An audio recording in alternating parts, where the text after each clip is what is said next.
Well, good morning. Pastor Russell coming to be with you this morning to share the Word of God with you today, and I pray that you're having a good morning so far and looking forward to the rest of the day. Another day to share Jesus Christ with someone. And you know, as a church today, and we're all, if we're a child of God, we should be a member of a church somewhere. It's a Bible-believing church. So, and working together as a body of believers to draw the lost into the fold of Jesus Christ before it's everlasting too late. And today I want to talk about that. If you're lost this morning, I want you to listen to the words I have to say to you today. I'm looking in 2 Peter chapter 3, verse 9, and Romans chapter 10, verse 9 and 10. 2 Peter 3 and 9 says, "The Lord is not slack concerning his promise, as some men count slackness, but is long-suffering to usward, not willing that any should perish, but that all should come to repentance." We see this verse here telling us God loves every woman, every man, every young person. And the Bible says he is not willing that any should perish. That means die and go to hell. The Lord, he said, but that all should come to repentance. Satan has a lot of people convinced this morning, and if you're one of them, I want you to listen to this. He has people convinced today that God will not forgive them because of their sins. He tells them that you've been in sin too long. He said God will not forgive them because of the sins they have committed, and he will not let you enter into heaven. My friend, God will forgive. The Bible tells us that, and according to the Word of God, there is only one sin mentioned in the Bible that He will not forgive, and that is the blasphemy of the Holy Ghost. But, my friend, if in your spirit, in yourself, you have a desire to be forgiven of God, but you have been told time and time again that God will not forgive you, if you're concerned about that, then you have not committed that sin. So today, stop listening to the devil. Stop listening to him. He is nothing but the father of lies. He wants to convince you that God does not love you enough to forgive you. You've done too much wrong. You've been in sin too long. You've lived for the devil too long.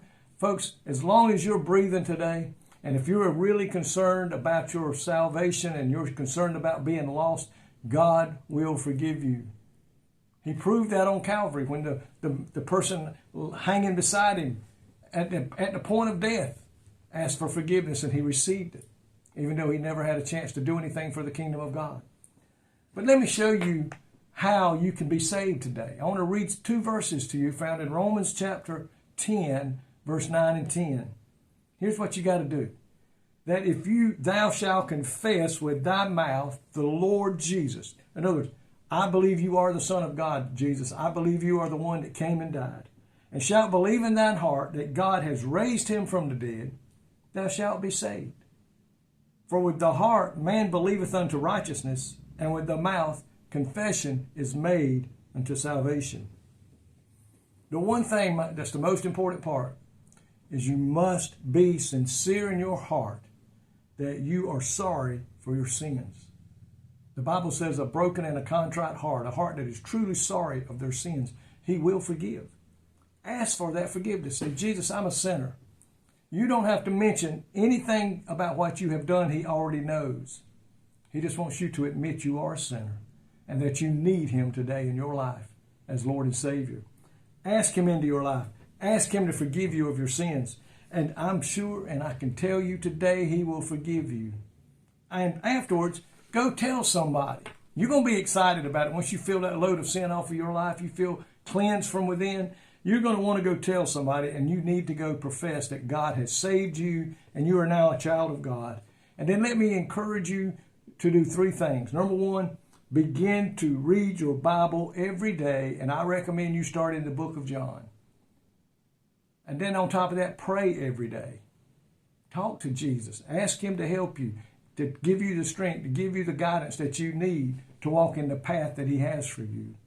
And then number three, get into a Bible-believing church that preaches the truth, that what God's Word said is truth, and that we must live by the Word of God.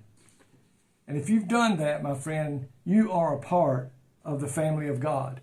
And I'm so grateful for that. And you're on your way to heaven. So you're going to still make mistakes. Just because you get saved does not make you perfect. You can talk to Christians that have been saved 30, 40 years or more, and they still have to ask sometimes for forgiveness of sin.